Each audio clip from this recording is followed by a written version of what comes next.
Conexão. Conexão, isso.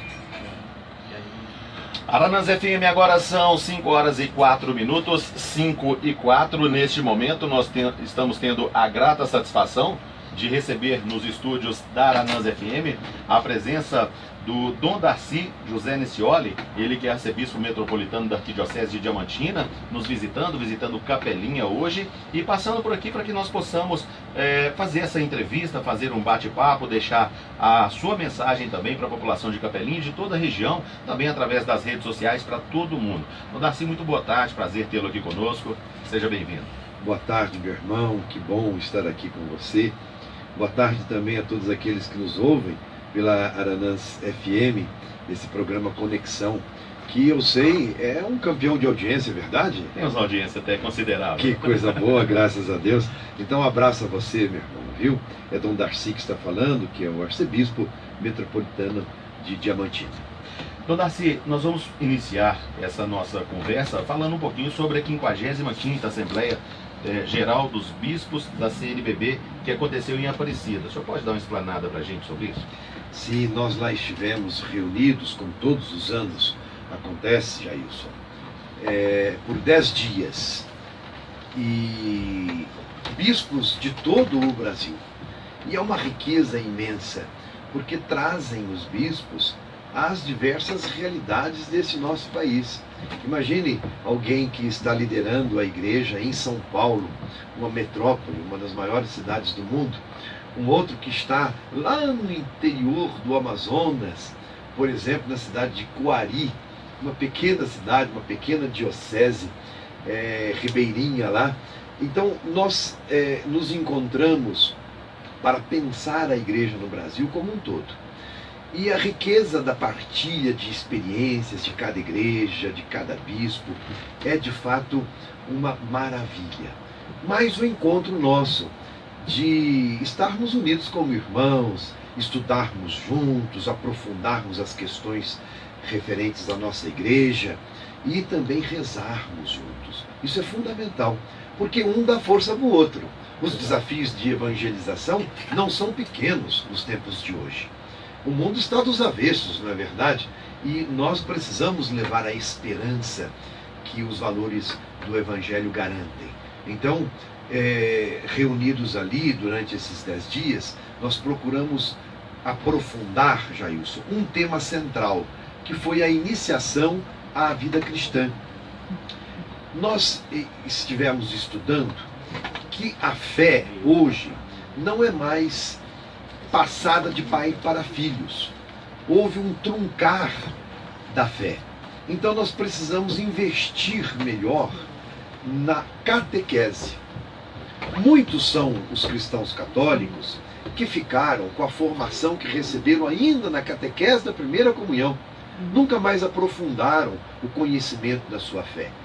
E não nos escandalizemos. Muitos são aqueles que não conhecem nosso Senhor Jesus Cristo. Que interessante isto. Podem ter ouvido falar de Cristo como um personagem da história, como Pedro Álvares de Cabral, como Dom Pedro II, e etc. Porém, Jesus Cristo como Deus encarnado, muita gente ainda não o conhece. Então nós precisamos aprofundar a catequese em todos os sentidos, tanto para as crianças, como a formação permanente na fé dos adultos também. E tudo isso tem a sua base na iniciação à vida cristã. Aquela história, né? Quando nós começamos bem, então a gente cresce com vigor. É preciso começar bem a iniciação cristã. Aproximar aquele que é fiel da igreja, de forma que a sua fé seja vivida em comunidade, que seja vivida a partir da palavra de Deus, e que isso leve a gestos concretos de compromisso, de forma que o cristão católico exerça de fato a caridade, porque ninguém diz a verdade se diz que ama a Deus que não vê, se não ama o seu irmão que vê. Quer dizer, a minha fé me compromete na construção de um mundo melhor. Veja como isso é importante. Todos esses assuntos nós tratamos ali naquela reunião dos bispos. E além de questões religiosas, que são concernentes à igreja propriamente dita e à sua obra evangelizadora, continuadora, que é a igreja da obra de Jesus Cristo, nós também estudamos a situação do Brasil de hoje. Olhamos toda essa situação de insegurança, de medo, de violência, de indefinição que nós estamos vivendo. E como os pastores deste povo, responsáveis por todo este povo, nós também demos uma palavrinha de orientação para que todos aqueles que são homens e mulheres de boa vontade, que de fato levem a peito a construção do Brasil. E apesar de toda essa situação de dificuldade que estamos vivendo, que ninguém perca a esperança. A nossa palavra foi uma palavra de esperança para todos os brasileiros e brasileiras. No Darcy, eu estou enganado ou a igreja tem lutado muito, até com essa aproximação que o Papa Francisco tem com o povo em geral, em todas as nações, destemido muitas vezes, até quando se fala em ameaças em alguns países onde ele for, ele enfrenta de peito aberto, justamente para defender a igreja, não é? Para também mostrar a presença da igreja, passar essa confiança que é necessário no momento difícil. A fé é uma mola propulsora muito grande. Eu estou enganado ou a igreja ela tem se aproximado muito, de forma como nunca visto dos seus fiéis? Eu digo que a figura do Papa Francisco foi um presente de Deus para nós, cristãos católicos, e para toda a humanidade, não há dúvida. É um sinal que a igreja de fato é conduzida pelo Espírito Santo de Deus. Ninguém pensava em Giorgio Bergoglio para ser Papa. Tanto é que de todos os cardeais que citavam o nome como possíveis papáveis, o nome dele não apareceu. Quer dizer, é Deus mesmo quem conduz por seu Espírito a sua igreja. E colocou à frente desta igreja um homem desta envergadura. Não só porque é uma pessoa bondosa, santa, coerente, mas uma pessoa que tem uma visão atualizadíssima para pregar o Evangelho nos tempos de hoje.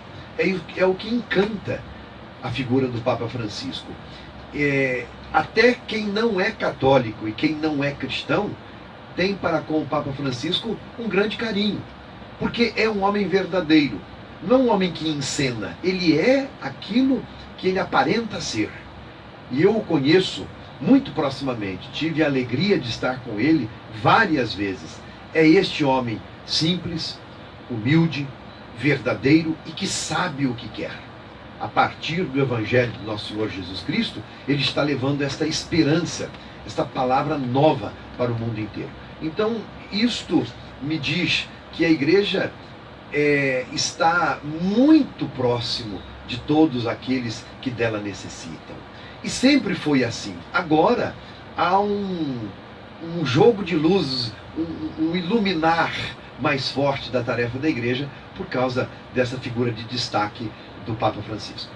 Então, Darcy, o país ele vem passando por uma crise, acima de tudo, uma crise moral muito grande, em que todo dia surgem listas, surgem novos nomes envolvidos em escândalos.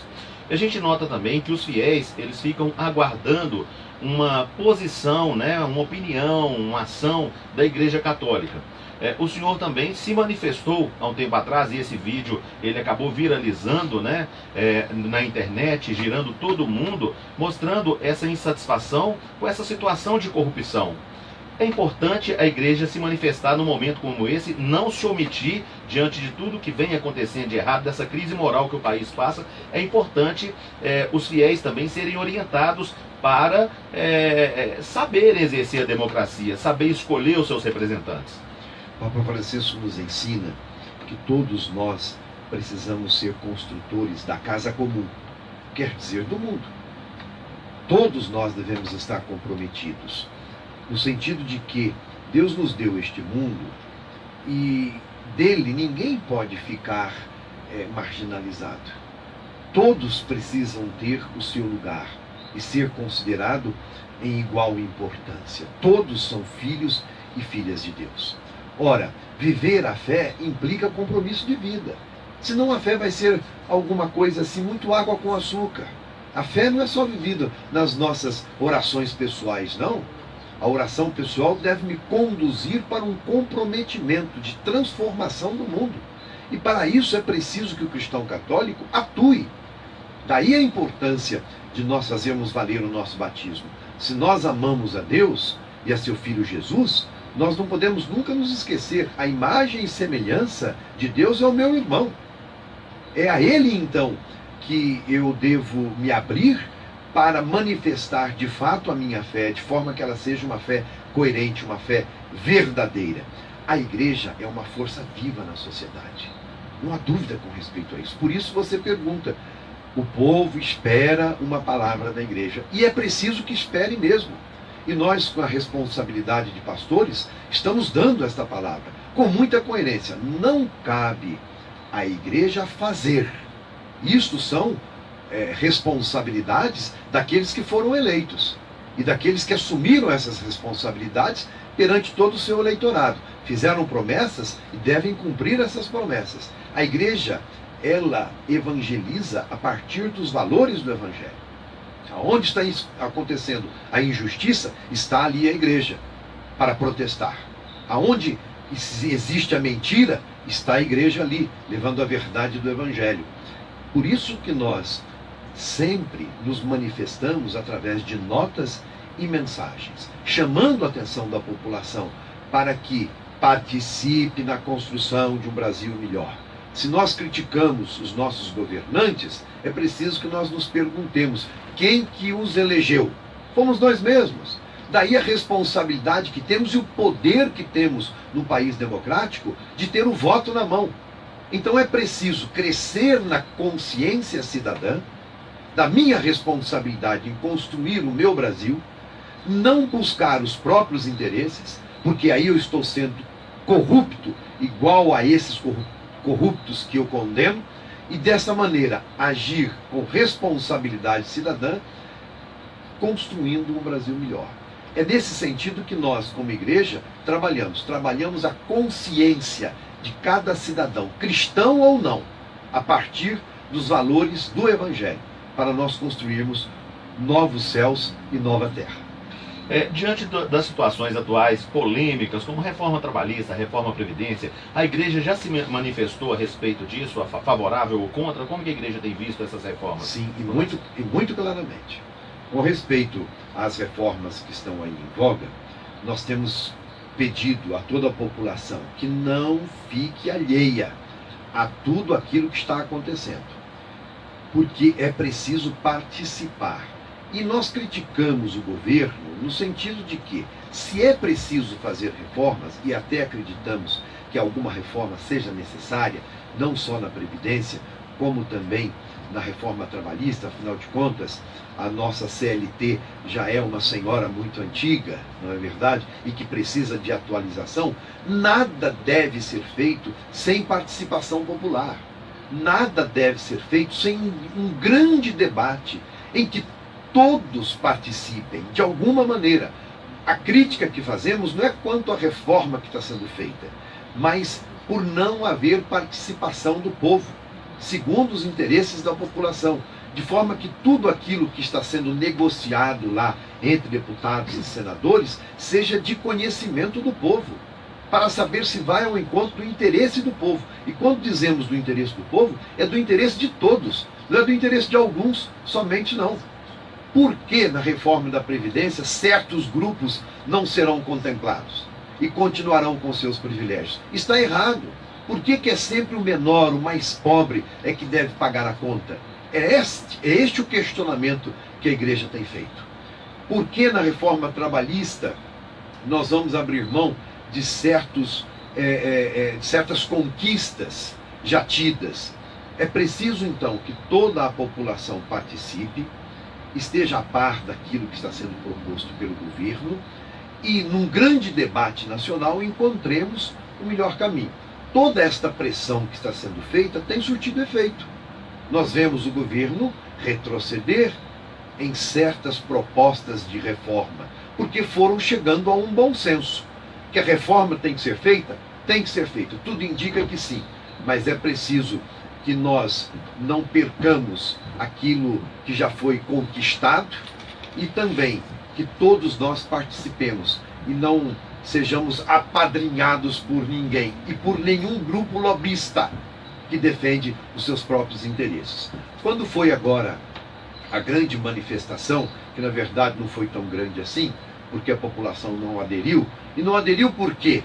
Porque estava a manifestação sob certas bandeiras de sindicatos, sob certas bandeiras de partidos que sempre mamaram no poder, sob certas bandeiras de lobistas.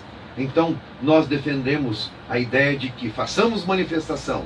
Manifestação é um direito constitucional num país democrático, mas que todos nós estivéssemos sob a bandeira do Brasil, pensando no Brasil e nos brasileiros, e não em interesses escusos de sindicatos, de partidos políticos e de grupos lobistas. Ô Darcy, um assunto também que eu gostaria de abordar com o senhor a respeito do Dia de Oração Mundial pelas Vocações. Capelinha é privilegiada, tem 10 seminaristas, não é? Maravilha, graças a Deus. Fala um pouquinho sobre as vocações e até uma forma de incentivo para os novos jovens atenderem ao chamado. E os jovens que estão me ouvindo, ouçam bem. Você é chamado, Deus continua distribuindo os seus dons. Deus continua chamando. Nós, às vezes, é que nos fazemos de surdos. Não faça assim. Ouça Deus te chamando. Se você se sente tocado pelo serviço ministerial, pelo sacerdócio, pela vocação de estar a serviço de Deus, servindo o povo na sua igreja, aproxime-se, vá até o seu pároco, peça informações. Não é impossível um jovem estar no seminário, e nem é uma proposta de vida maluca, não. É sim um grande desafio, mas algo que realiza. É o que nós estamos vendo na nossa arquidiocese. Graças a Deus, o nosso seminário está cheio. Nós temos quase 50 jovens, e jovens sadios, jovens inteligentes. Estão vindo jovens já formados até em outras faculdades, porque estão redescobrindo o valor de estar a serviço desinteressadamente por uma vocação.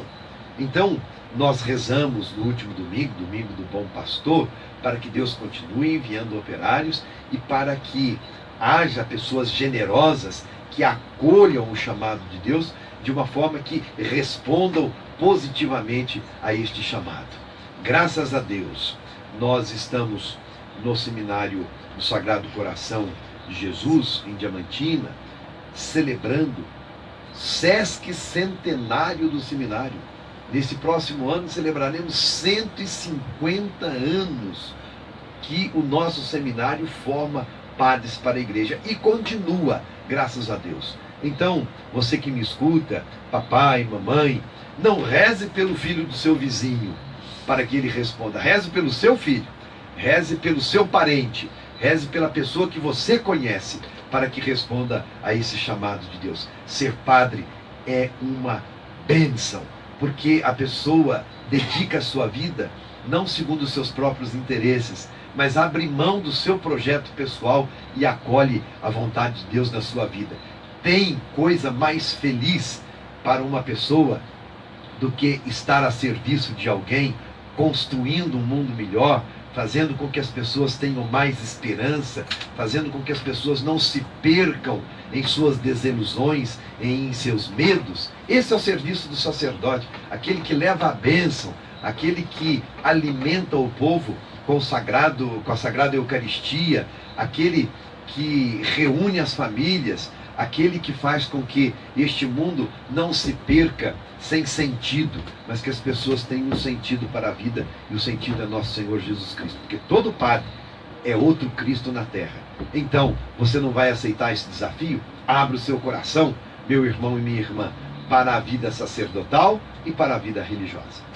Então, Darcy, a gente nota que a dinâmica das redes sociais hoje tem sido muito grande. Como que as redes sociais têm influenciado na fé, influenciado na Igreja Católica, e como que a Igreja Católica tem lidado com isso? Ela tem sido um instrumento positivo ou negativo para a Igreja?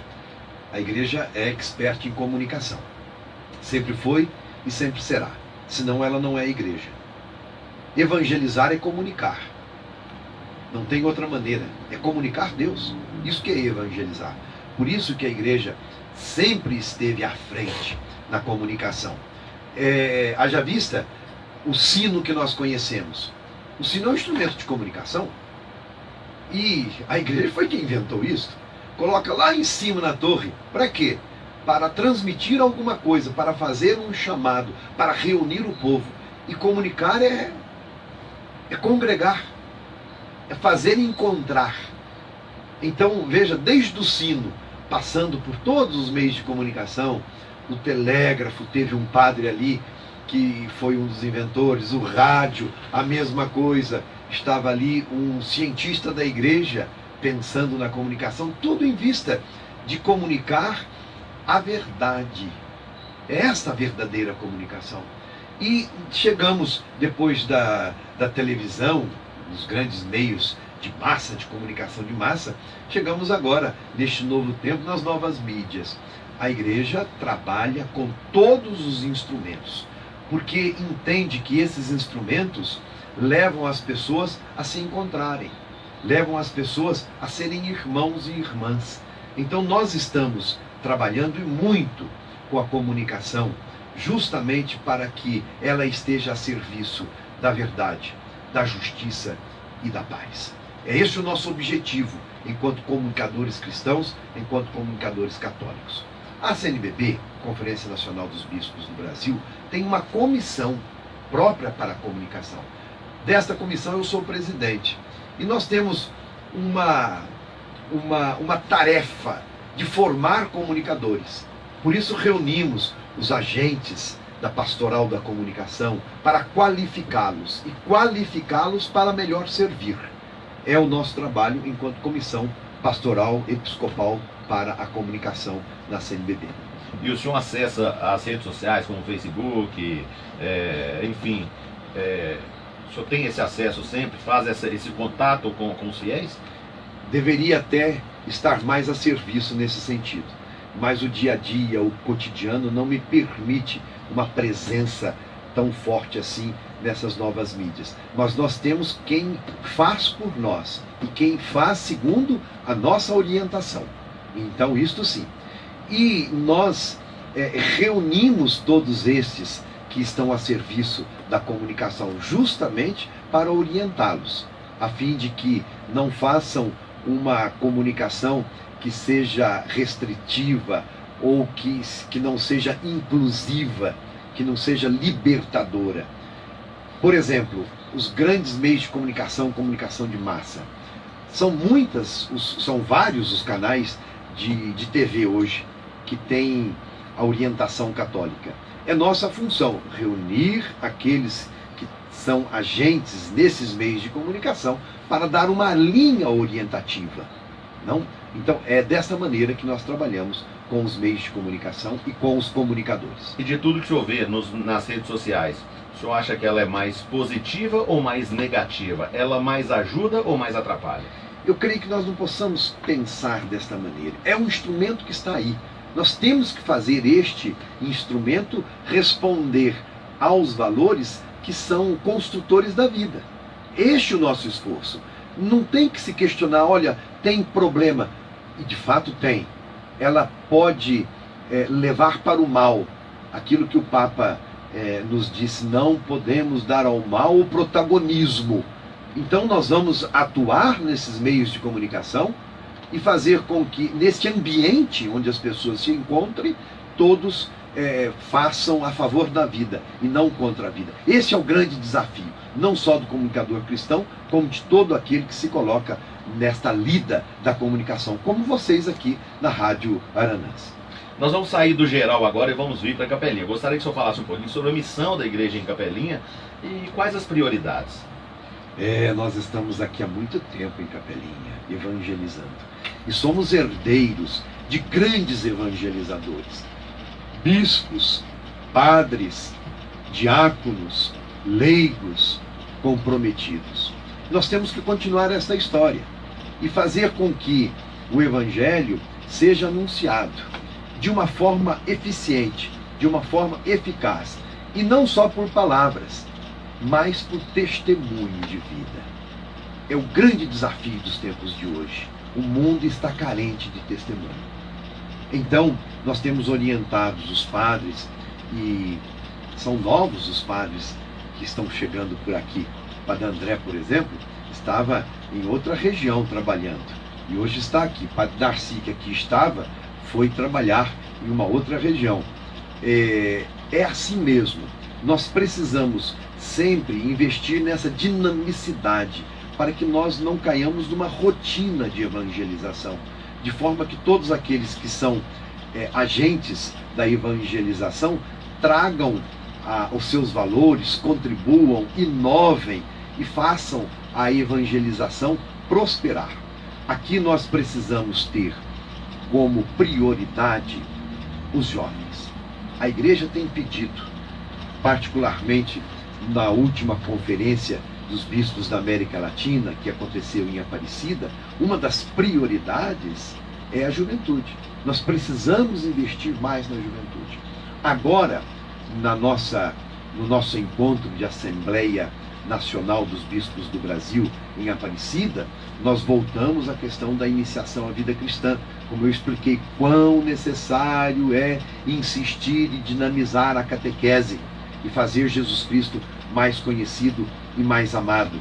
E nós temos também que investir mais nos meios de comunicação, usar desses instrumentos que temos para melhor evangelizar. Os desafios são muitos, mas nós temos gente competente para enfrentá-los. E graças a Deus estamos crescendo. Nós estamos vendo uma volta significativa daqueles que estavam distantes da igreja para a vida de comunidade. Graças a Deus. Isto é o resultado de uma evangelização comprometida e de agentes evangelizadores que o fazem qualificadamente.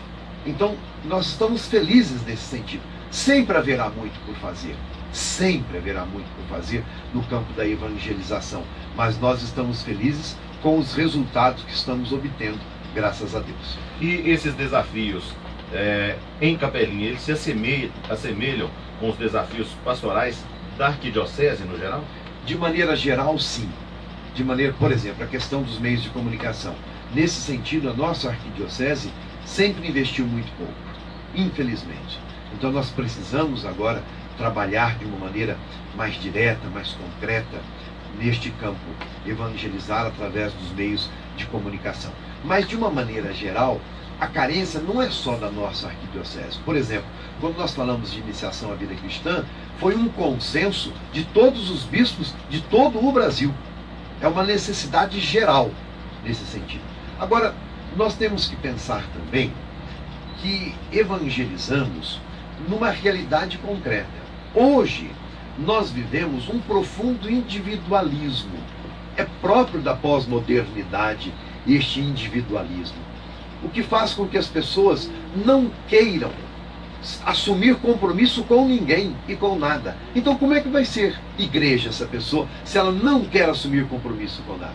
Como é que ela vai levar para a vida os valores do Evangelho, se o Evangelho nos ensina que é preciso formar comunhão com o outro? Mas eu quero o individualismo, eu quero o prazer imediato, eu só quero aquilo que me satisfaz. Veja como é uma contracorrente de valores, são contravalores. Sobre esses contravalores, ou contra eles, que nós devemos lutar. Então a evangelização é sempre um enorme desafio muito grande nos tempos de hoje, devido a todo este tempo de individualismo, de consumismo, de hedonismo que nós estamos vivendo. E qual que é a importância da evangelização nos meios de comunicação? Facilita? Como tem sido? É fundamental, porque o meio de comunicação é um lugar de encontro. Você está falando no rádio e nós estamos dentro da casa da Dona Maria, lá na roça. Ela não está sozinha, ela tem a sua companhia. Então depende da sua responsabilidade como comunicador levar a essa Dona Maria valores importantes que a ajudem a viver melhor. Veja como é importante e fundamental o meio de comunicação para nós fazermos este encontro, para evangelizar.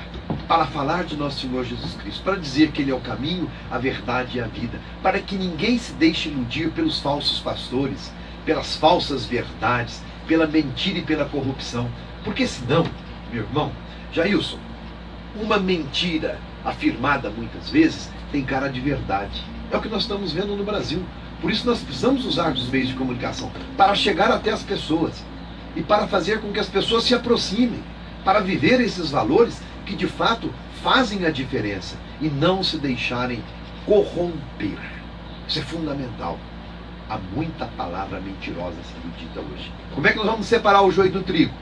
É anunciando a verdade do Evangelho. Assim nós acreditamos e por isso nós damos a nossa vida nesse sentido. Jesus Cristo pede que nós anunciemos por sobre os telhados.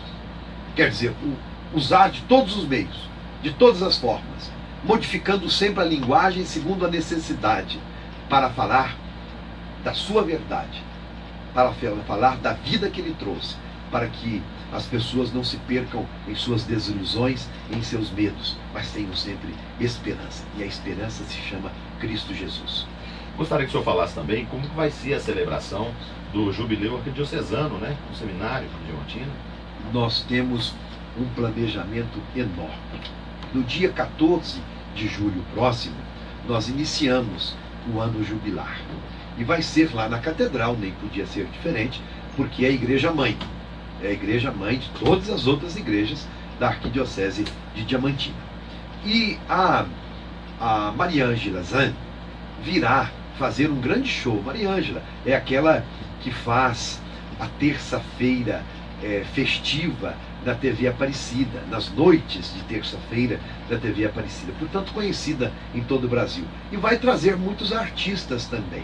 Então nós vamos fazer a parte religiosa, que vai ser uma grande Eucaristia de ação de graças, por termos chegado à estatura de 100 anos de arquidiocese. Imagine quanto trabalho de evangelização e quantas pessoas comprometidas nesses 100 anos, e também os 150 anos do seminário. Então vamos elevar a Deus uma grande ação de graças, reunindo todos os padres e todos aqueles comprometidos com a igreja e aqueles que puderem estar ali para rezarmos juntos. E após, nós faremos então este show festivo, comemorativo, é um congraçamento de todos aqueles que ali estiverem. E assim iniciaremos o nosso ano jubilar. Mas nós vamos ter campeonato de futebol, nós vamos ter, se Deus quiser, um campeonato das bandas, das muitas bandas que existem na nossa arquidiocese, por que não um belo concerto nesse sentido? Vai ter a parte religiosa, a parte cultural e a parte desportiva, de forma que nós possamos envolver toda a sociedade nesta magnífica festa. E queremos deixar como marco deste ano centenário que o Cruzeiro da Serra, lá de Diamantina, seja o monumento do centenário. Então já conversamos com o prefeito Juscelino e ele concordou com isso. Nós vamos revitalizar aquele cruzeiro e ele vai ficar como marco.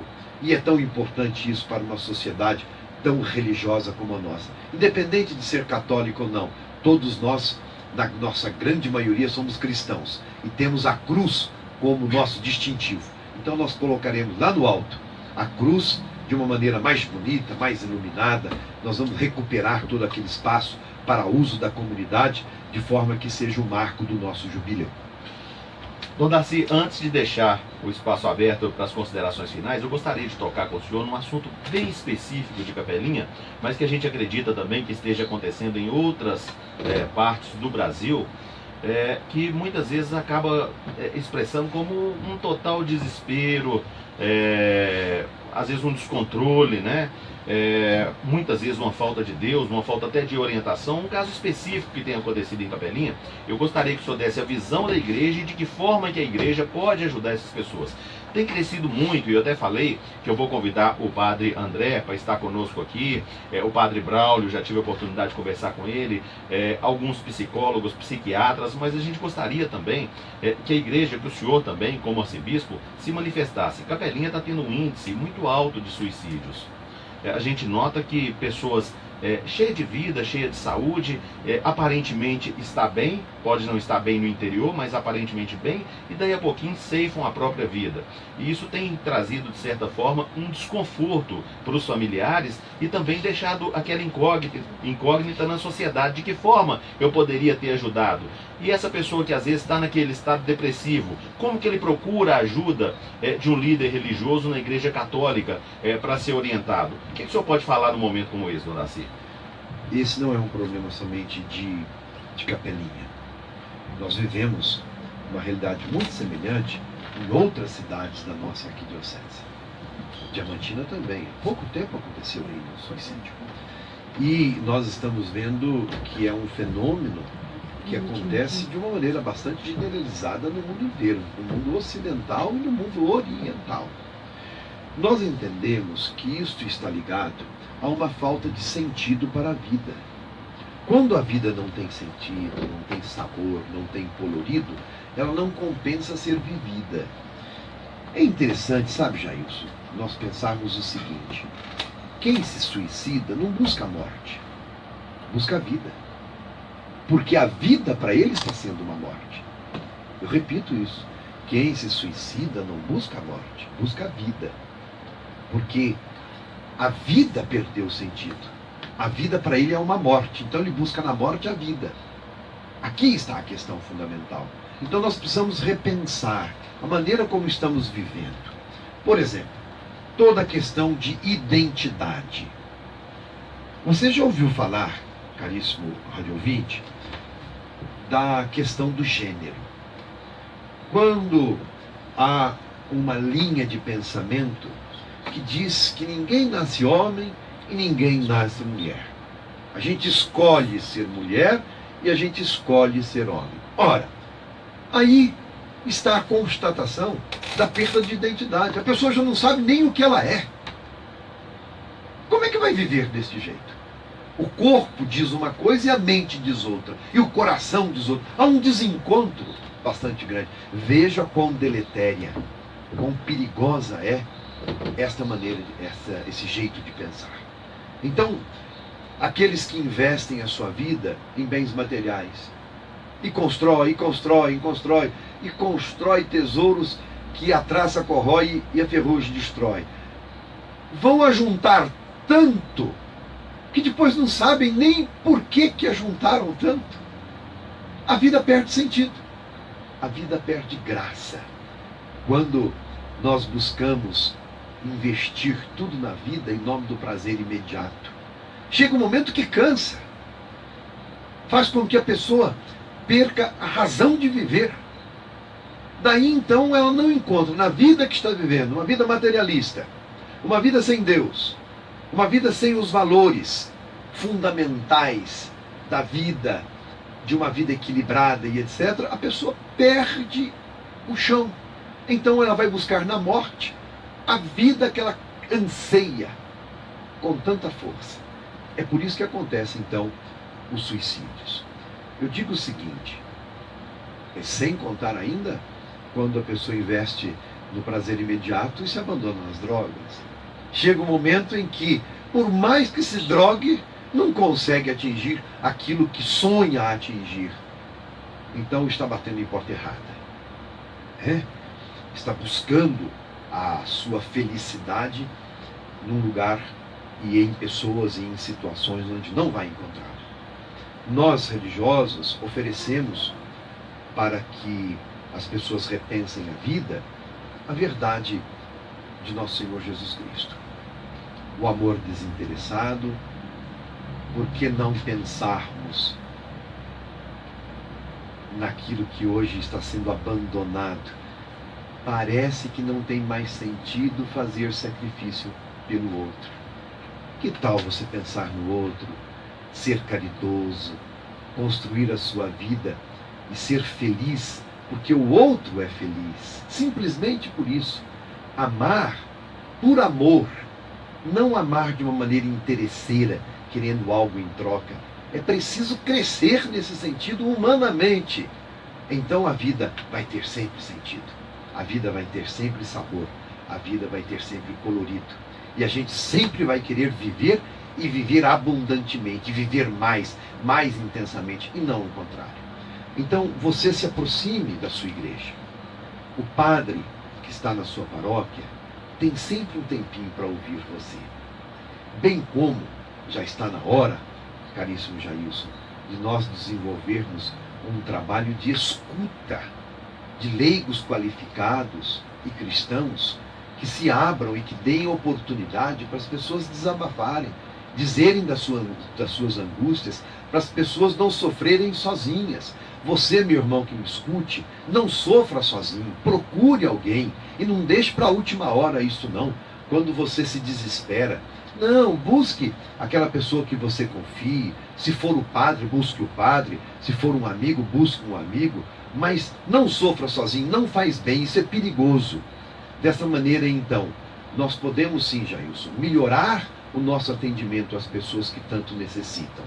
Mas as pessoas também precisam abrir o coração para a verdade de nosso Senhor Jesus Cristo. Porque é Ele, e somente Ele, que nos dá vida e vida abundante.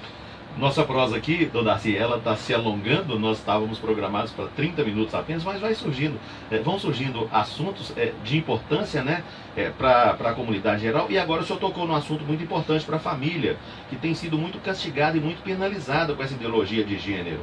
Fala um pouquinho sobre isso aí, porque a gente nota que os familiares as famílias não estão sabendo lidar com isso e a pressão tem sido muito grande em cima deles. Como que a igreja vê isso? É preciso que a gente esteja atento, porque os grandes meios de comunicação, especialmente essas grandes redes de televisão que formam opinião, eles têm insistido muito neste ponto, porque lhes falta valores. Então, eles querem impor algo que eles acreditam e que entendem que é bom para eles, para todo mundo, e acabam formando opinião. É um sério risco o que nós estamos assistindo, de pessoas que vão se desestruturando ao longo da vida. Por exemplo, quando nós falamos da ideologia de gênero, sempre o assunto vem ligado com a realidade de nós entendermos o outro, de nós sermos complacentes com o outro, com a escolha do outro, que o outro fez, etc. São coisas muito diferentes. Eu creio que nós não podemos discriminar ninguém, por sua orientação sexual, por sua cor, por qualquer outro motivo, de maneira nenhuma, por sua classe social, de maneira nenhuma. Ninguém pode ser discriminado. Todos nós somos iguais perante a lei e perante Deus. Somos todos irmãos. Mas nós temos uma identidade natural. Isto não é dado a nós escolhermos. Naturalmente, nós nascemos com uma identidade, ou somos homem ou somos mulheres. E se porventura na vida fazemos alguma opção sexual diferente daquilo que comumente nós aprendemos da heterossexualidade, não há nesse sentido um crime e ninguém deve ser discriminado por isso, mas ninguém pode negar a sua natureza, da maneira como foi criado por Deus, criado homem e criado mulher. Se alguém é homossexual, masculino ou feminino, que ele seja respeitado na sua opção sexual e que seja orientado, mas que não se deixe também levar pela moda. É muito interessante hoje, um adolescente que ainda está se definindo na vida, chega e diz para você: eu acho que eu sou gay. Quase que dizendo que isso é moderno, que isso é chique, que isso é importante. Por quê? Os meios de comunicação colocaram no seu coração um contravalor como esse. Não. Aquele que porventura fez uma opção sexual, que ele seja respeitado, mas que ninguém seja conduzido desta maneira, que ninguém seja de alguma forma ludibriado para que se perverta na vida. Não, que faça as suas escolhas, que faça a sua vida de uma maneira feliz, mas que não negue a si mesmo, não negue a sua própria natureza. Dona Darcy, agradecer a sua presença aqui conosco, deixar nossos microfones abertos para suas considerações finais. e contando com um retorno para que nós possamos estar desenvolvendo vários assuntos aqui e orientando, né, levando essa palavra de fé e também de conscientização política, por que não, né, no dia a dia, na vida de cada um brasileiro nesse momento conturbado do nosso país. Nosso abraço a você, nós estivemos juntos aí por um bom tempo, quase 45 minutos, os assuntos mais diversos, cada um desses assuntos abordados, acho que daria um programa por si só, não é verdade? Então, meu irmão, é a tentativa que a gente quis fazer com você, de levar uma reflexão, de acrescentar algo à sua vida. Nós estamos ouvindo tantas palavras chulas, tantas palavras bobas, tantas coisas que são besteira, e nós perdemos tempo com tanta coisa. A nossa intenção da Rádio Aranãs é levar para você valores, algo que ajude você a viver melhor, que acrescente a sua vida, que ajude você a ser mais gente, porque quanto mais gente você for, mais divino você será. Nós queremos que você cresça humanamente, que você cresça em sua cultura, que você cresça em sua fé, que você cresça como ser humano. Deus abençoe você, Deus abençoe a sua família, e sempre que possível estaremos aqui para esse bate-papo tão agradável. Obrigado, Jailson, por ter aberto este microfone e dado esta oportunidade a nós. Eu gostaria que o senhor, nesse encerramento, também abraçasse Aricanduva e Angelândia, muita gente manifestando pelas redes sociais aqui, ouvindo essa nossa entrevista aqui, e participação dos mais distantes e mais próximos lugares aqui, ouvindo o nosso sinal e também captando pela internet. Que beleza que é o rádio, não é verdade? Que instrumento maravilhoso. Eu sou encantado pelo rádio, encantado. Então, você que está aí nos ouvindo, onde quer que seja, nosso abraço carinhoso, e saiba de uma coisa, você está no coração do bispo, viu? E nas minhas orações também. E eu peço humildemente, como costuma fazer sempre o Papa Francisco, não deixem de rezar por mim também. Um abraço para você e para a sua família. Deus abençoe a todos, e especialmente nesse tricentenário do encontro milagroso da imagem de Nossa Senhora Aparecida, que a Mãe Aparecida leve para você este carinho que você mais precisa, porque um verdadeiro devoto de Nossa Senhora nunca perde o rumo de Deus. Um abração. Falamos com o arcebispo Dom Darcy José Nicioli, da Arquidiocese de Diamantina.